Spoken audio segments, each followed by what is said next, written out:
please consider subscribing to the channel. I post 2 times a week, on Monday and Thursday at 6 p.m. Eastern Time.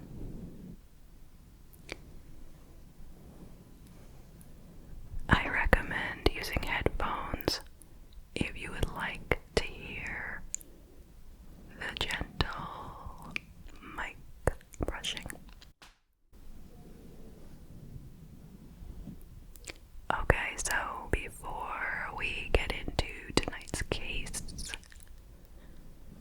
I want to mention the obvious, and that is that we have 2 mics today. Not 1, but 2 mics.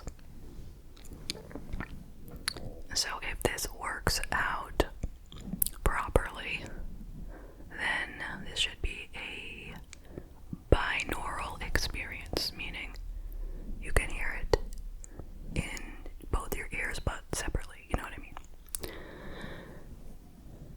But since this is the maiden voyage of these mics together like this, I can't make any promises, okay?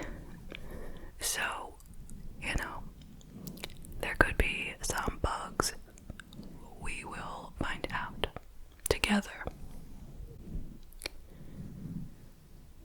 Alright, so just so you know, one of the mics I already had, that was this one, okay? It's an AT2020 by Audio Technica. You probably don't care. And I've always wanted to get a second one, so I did, which is right here.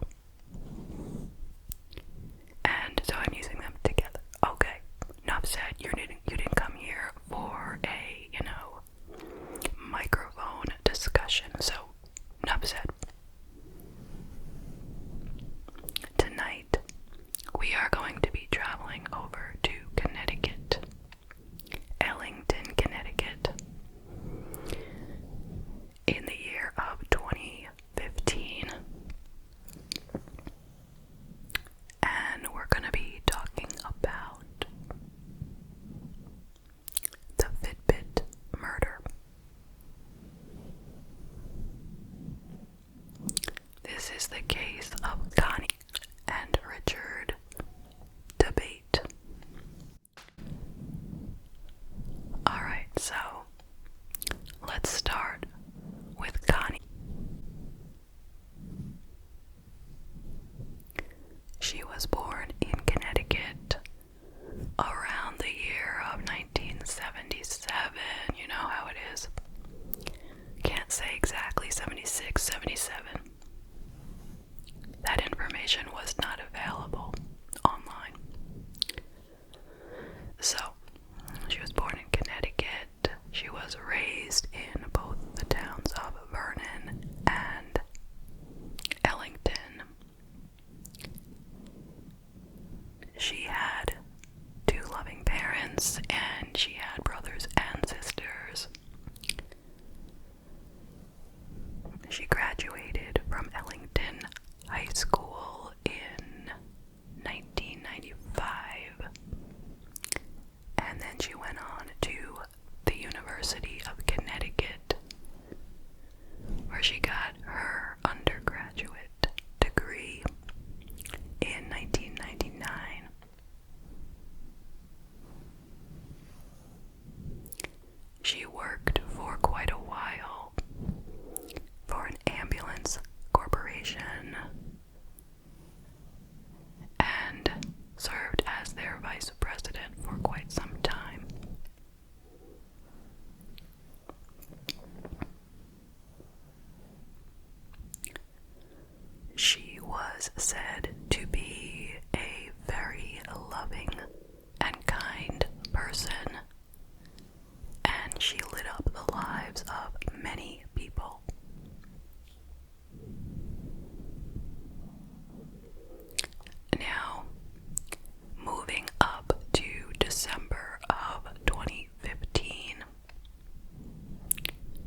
So, it was December 23rd, 2015.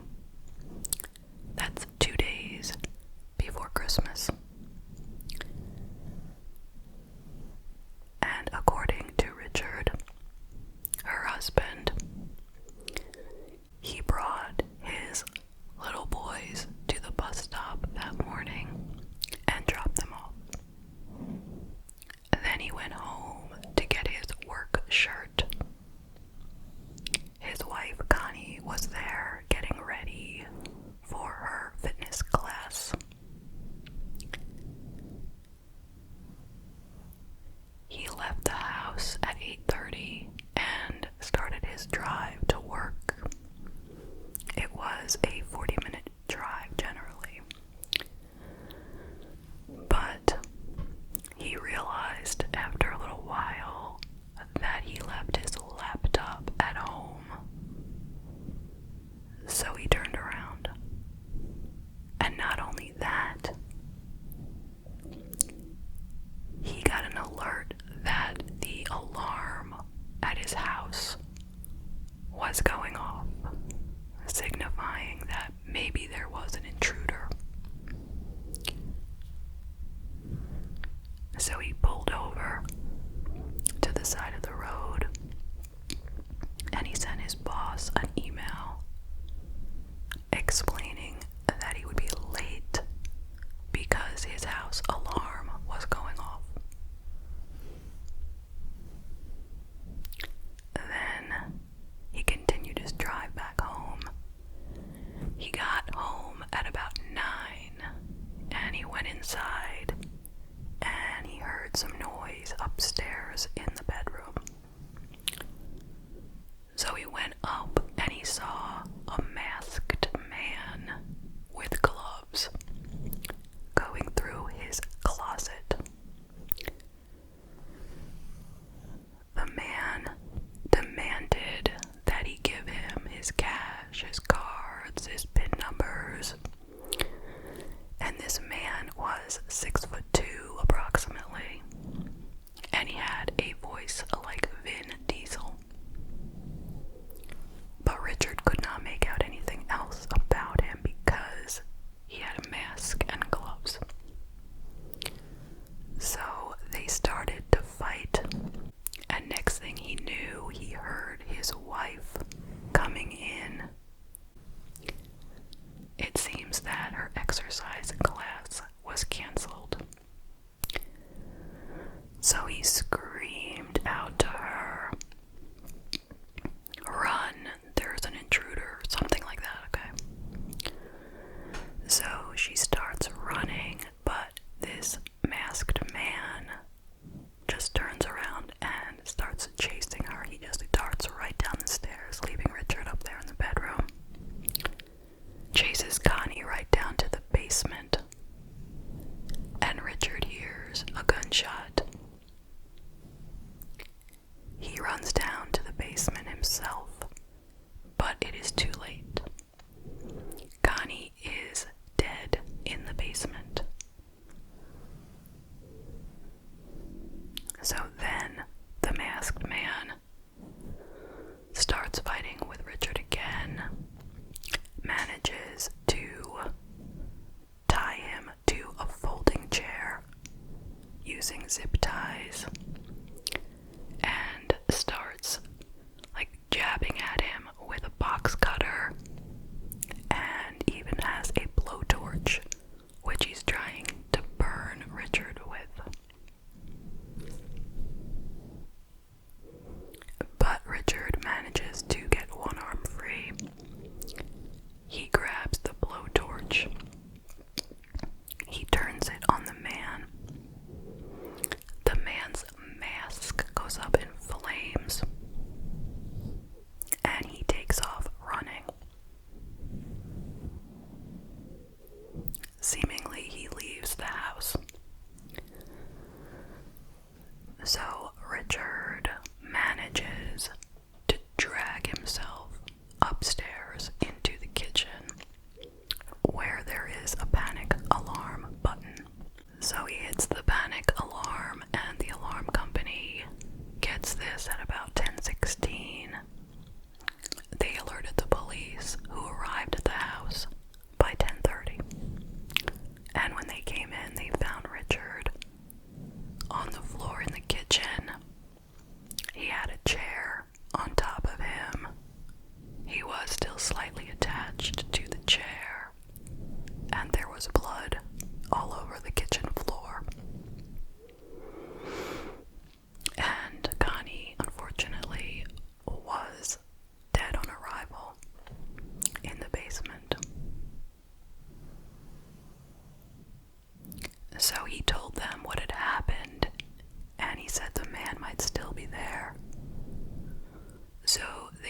immediately started a search around the area of the home.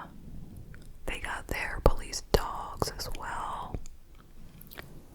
The dogs were given a scent of the masked man, and the idea is the dog is supposed to follow that scent, the scent of the killer. But the dog, at least one of the dogs, if there were more than one, I don't know, but one of the dogs just stayed with Richard. He just kept following Richard and sniffing him. He even followed him right up to the ambulance because Richard was being taken to the hospital for his injuries.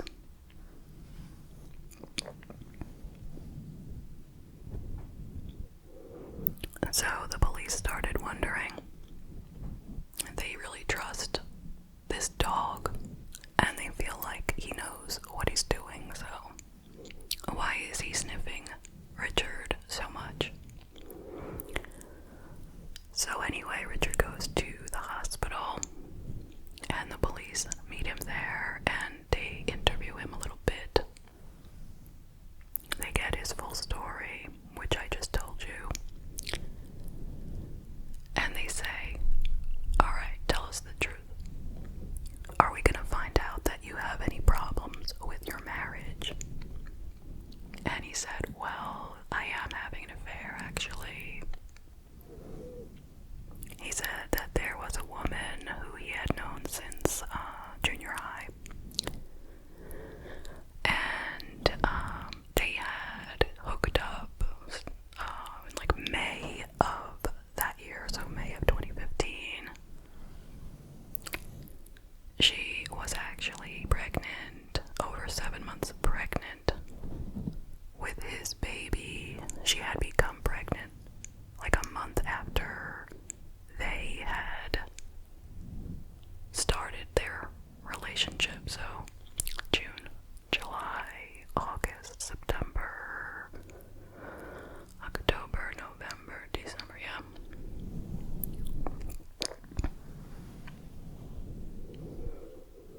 But he said that Connie was aware. She knew that this had happened. She knew the woman was pregnant. She believed they were working on their marriage. They were going to keep the baby and adopt it from the mistress because of the fact that Connie was having trouble getting pregnant and they wanted another baby, so they were going to keep this baby.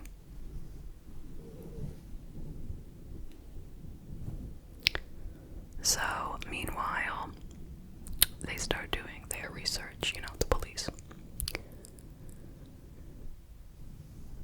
The autopsy showed that Connie had been shot twice. Once in the abdomen from the front into the back, and once in the head, and that was the fatal gunshot, which would have killed her instantly. Richard only had very minor injuries. He was found to have gunpowder residue on his hands and on his clothes. There were no signs of an intruder. His wallet, Richard's wallet, was found behind the house, and it still had his money and credit cards in it.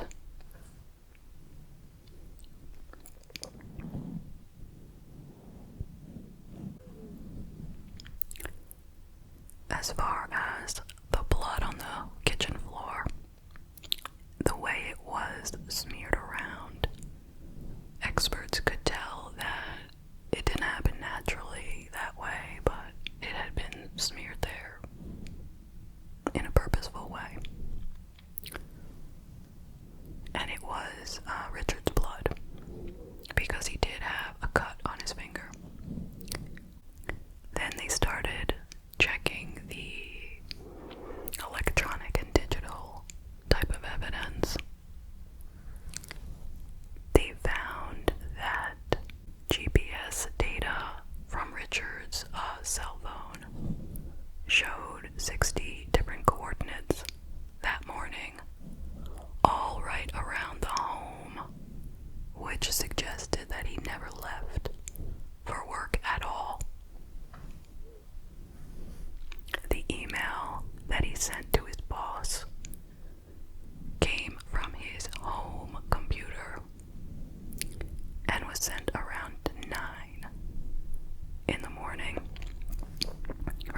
said that he sent it from his car when he was out on the road. Now let's talk about Connie's Fitbit. She was wearing a Fitbit, and it had a lot of information to share with the police. So, beginning at 7:52 a.m., it recorded a period of inactivity. They believe that was when she was driving to the gym. Then she was captured on footage from the YMCA checking in for her class, but according to them, it was canceled, and she did make it home at 9:20. And then there was more inactivity from 9:20 until 9:37. And then she started posting on Facebook. For the next 20 minutes, the Fitbit recorded just very routine activity. Nothing that would suggest she was running or being chased or anything. Her final movement was confirmed to be at 10:05, according to the Fitbit. So that gives you her time of death, which doesn't match Richard's story, whereas he said she came home around 9 a.m. and was instantly chased and then shot. And clearly her Fitbit shows nothing of the sort. Everything on the Fitbit showed her to be just very calm, doing very routine things.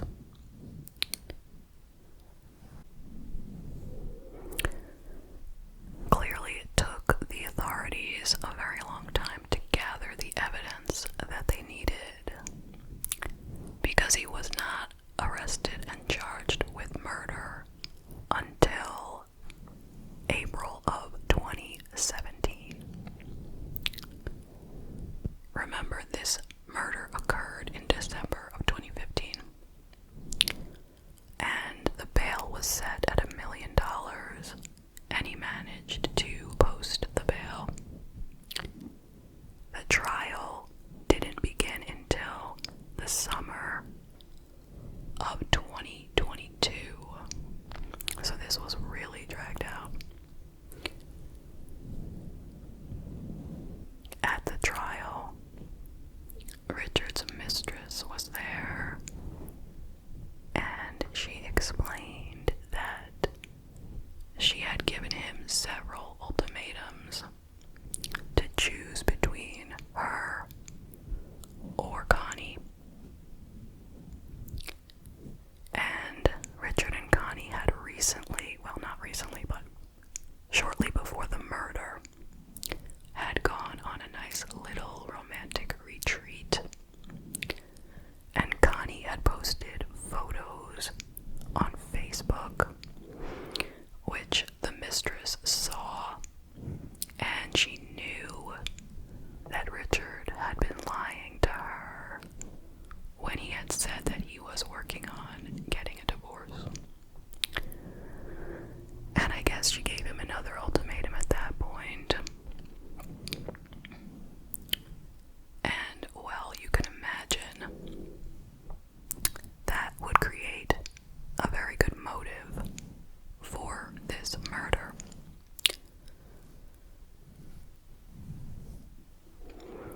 And Richard went ahead and admitted that he was in love with two women, but that does not mean that he is the murderer.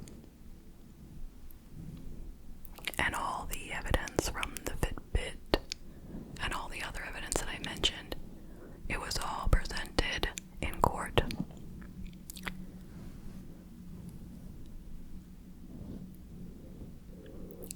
The defense said that this Fitbit type of information information is not reliable and should not be used to prove his guilt. But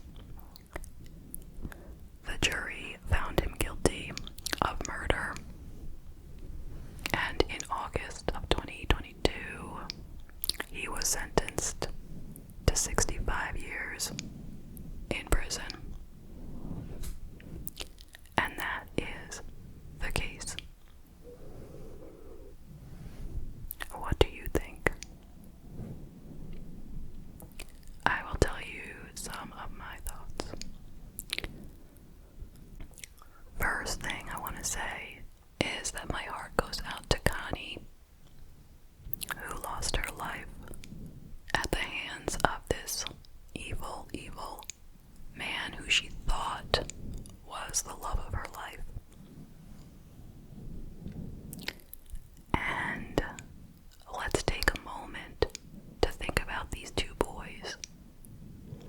At the time, they were 6 and 9, and it was 2 days before Christmas, and they lost their mother due to a murder. And that was absolutely the worst thing that could ever happen. But then, you know what? Something even worse happened. They found out that it was their father who did it.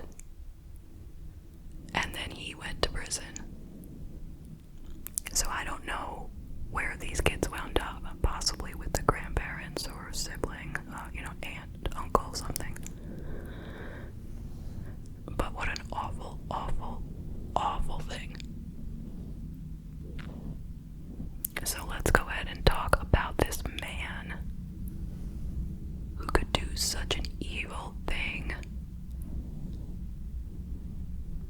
just so that he could be with his mistress and their new baby.